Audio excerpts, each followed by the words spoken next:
Now let's go over different types of modes in Figma. These three different modes or artboards for Figma can be accessed from the toolbar towards the right hand side. By default, you are always on design mode, and this is where we'll be working for most of our project. The other two modes are dev mode and draw mode.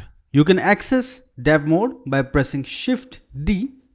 However, when I do that, you can see there is a notification which means I need to pay for this service to access dev mode. Dev mode is required when you want to hand over your designs to developers. When you're working in a company, it is recommended that you ask your company to provide you one paid membership for Figma to collaborate with developers. Since this course is dedicated for UX UI design, we are not going to be utilizing this mode.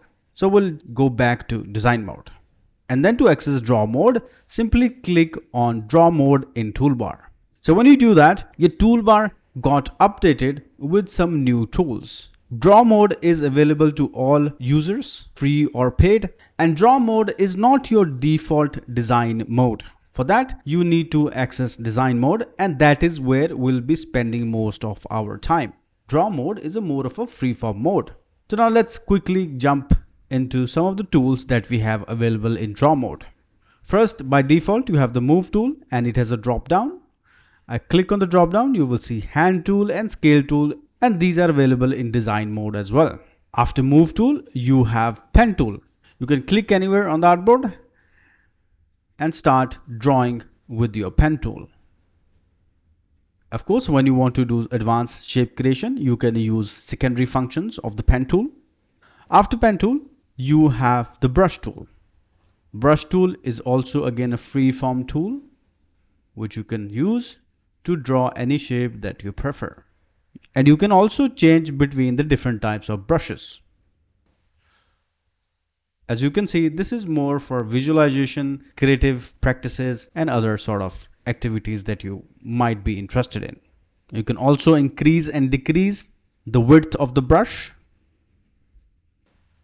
See that? After brush tool, you have pencil tool. Pencil tool is also a free form tool which you can click and drag to create any shape. Of course, what I'm drawing here is only for demonstration purposes, so that you can see that this tool is available to you. And just as with design tool, you can zoom in and out.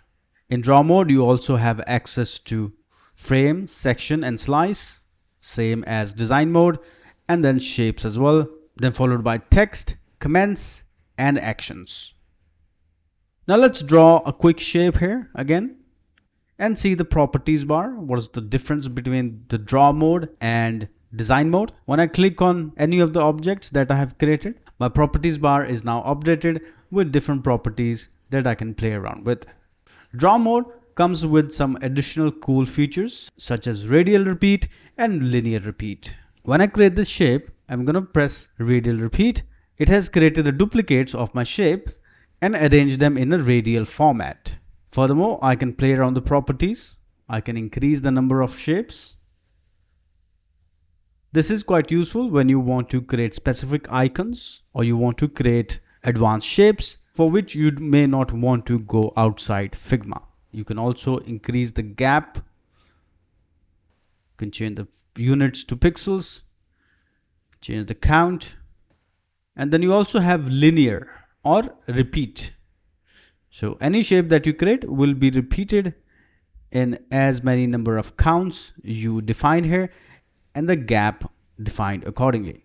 So let's decrease the gap to around 100 pixels.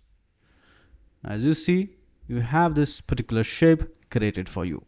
We will cover alignment properties in the design mode, and these are similar to what you have in design mode as well, with minor difference in appearance. In appearance, you can change the opacity and look of your shapes. If the shape has some corners, you can manipulate the corners as well.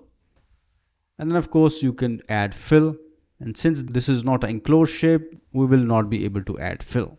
And then of course you have the weight. You can increase and decrease the weight.